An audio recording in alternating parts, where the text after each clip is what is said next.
नमस्कार, मैं अर्जुन चौहान लोक प्रधान क्राइम टाइम 32वें एपिसोड में आप सभी का स्वागत करता हूं।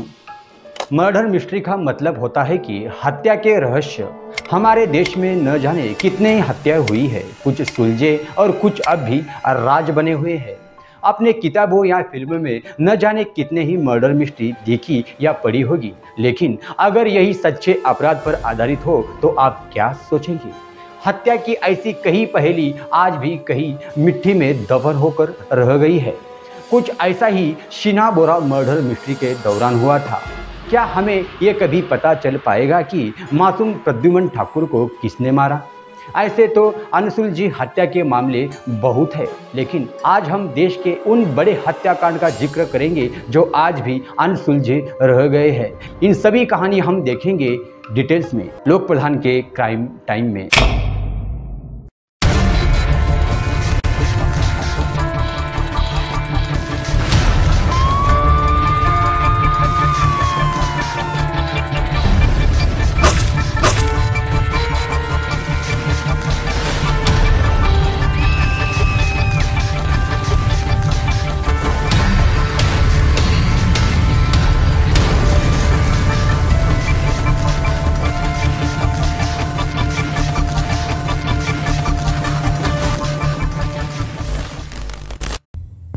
मर्डर मिस्ट्री का मतलब होता है हत्या के रहस्य।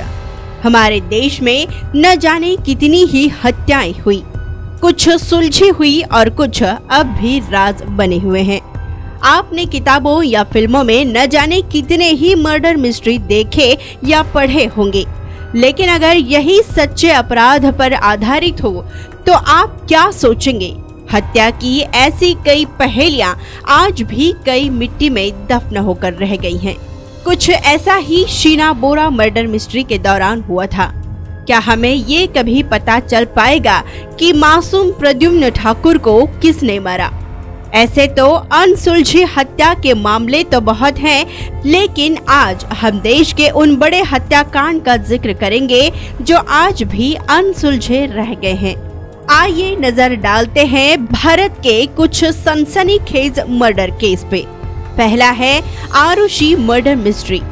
आरुषि तलवार और हेमराज बंजादे की हत्या ने पूरे देश को हिलाकर रख दिया था। 16 मई 2018 को 14 साल की आरुषि और 45 साल के हेमराज की हत्या कर दी गई थी। इस मामले की सबसे ज्यादा मीडिया कवरेज हुई थी। ये वो केस है जो मीडिया में सबसे लंबे समय तक बना रहा।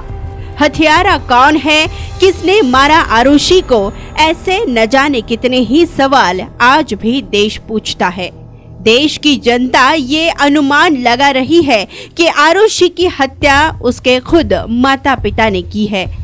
सवाल ये है कि क्या सच में कोई अपनी ही बेटी की ऐसी निर्मम हत्या कर सकता है? दूसरा है अमर सिंह चमकीला। एक पंजाबी सिंगर की दिन दहाड़े मोटरसाइकिल सवारों की गैंग ने हत्या कर दी। ये सिंगर और कोई नहीं बल्कि अमर सिंह चमकीला थे। संगीत की दुनिया के बादशाह और एक निडर पंजाबी विद्रोही जो आज भी पंजाब में सभी कलाकारों में से एक माने जाते हैं। उनकी मौत कैसे हुई ये आज भी एक रहस्य बनकर रह गया है।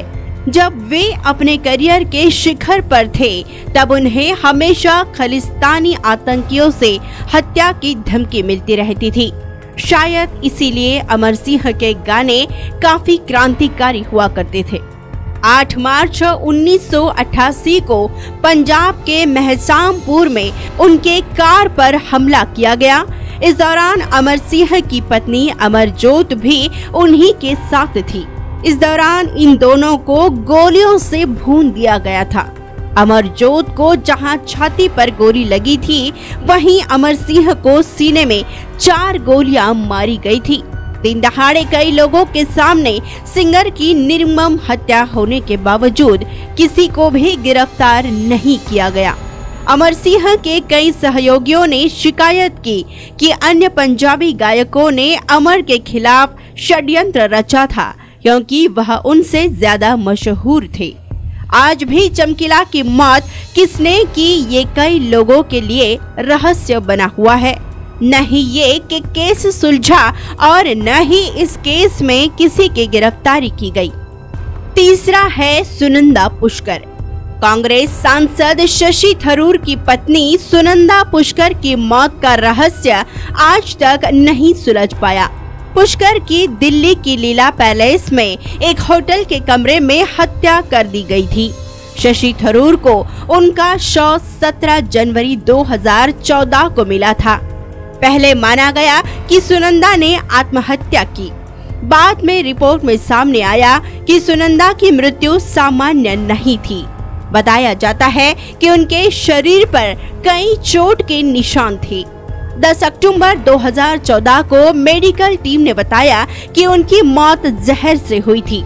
वहीं 6 जनवरी 2015 को दिल्ली पुलिस की एक रिपोर्ट में कहा गया कि सुनंदा की हत्या की गई थी। आज भी ये मामला अदालत में चल रहा है। अब भी सवाल खड़े होते हैं कि सुनंदा की मौत कैसे हुई थी। अब जानते हैं चौथा रेयान स्कूल मर्डर केस। 2017 सितंबर में गुड़गांव के रेयान इंटरनेशनल स्कूल के बाथरूम में दूसरी कक्षा का प्रद्युम्न ठाकुर मृत पाया गया था। पहले कहा गया कि बच्चे के साथ यौन उत्पीड़ित हुआ था, जिसके कारण उसकी मौत हो गई थी। इस मामले में एक बस कंडक्टर को गिरफ्तार किया गया था, लेकिन कुछ दिनों बाद एक रिपोर्ट सामने आई जिसमें दावा किया गया कि 11वीं कक्षा के ही एक छात्र ने परीक्षा टालने के लिए उसकी हत्या कर दी थी। लेकिन सवाल तो ये है कि जब हत्या 11वीं कक्षा के छात्र ने की थी तो बस कंडक्टर की इस मामले में गिरफ्तारी क्यों की गई। इसके बाद आता है जेसिका लाल हत्याकांड। 90 के दशक का सबसे हिला देने वाला मामला। 1999 में अधिकांश अखबारों की सुर्खियां थी, जेसिका को किसी ने नहीं मारा। वारदात के समय मौजूद किसी भी चश्मदीद ने पुलिस को सही बयान नहीं दिया कि आखिर जेसिका को गोली किसने मारी थी। बता दें कि 29 अप्रैल 1999 की रात दिल्ली के टैमरिंड कोर्ट रेस्टोरेंट में गोली मारकर हत्या कर दी गई थी। वजह केवल इतनी थी कि जेसिका ने शराब परोसने से मना कर दिया था और उसका हत्यारा कोई और नहीं बल्कि मनु शर्मा था। बता दें कि तिल्हाड़ जेल में करीब 17 वर्ष से बंद मनु शर्मा को 2020 को रिहा कर दिया गया है। अब आता है शरद हत्याकांड। बेंगलोर में एक आयकर अधिकारी के 19 वर्षीय बेटे की हत्या कर दी गई। उसका शव शहर के बाहरी इलाके में रामोहल्ली झील के पास मिला था। अपहरणकर्ताओं ने उसका गला दबाकर उसकी हत्या कर दी थी। लेकिन कहानी में असली मोड़ तब आया जब पुलिस को पता चला कि अपहरणकर्ता उसी के दोस्त ही थे। पीड़िता का करीबी दोस्त विशाल हत्या और अपहरण का मास्टरमाइंड था। 19 वर्षीय शरद इंजीनियरिंग का छात्र था और उसके दोस्तों ने उसे मार डाला क्योंकि वो कर्ज चुकाना चाहते थे। ये थे आज तक के अनसुलझे रहस्यमयी हत्याकांड। तो दर्शकों, आपकी इन हत्याकांडों के बारे में क्या राय है, हमें कमेंट बॉक्स में कमेंट कर जरूर बताएं। और ऐसी कई क्राइम स्टोरियां देखने के लिए देखते रहिए लोक प्रधान न्यूज चैनल।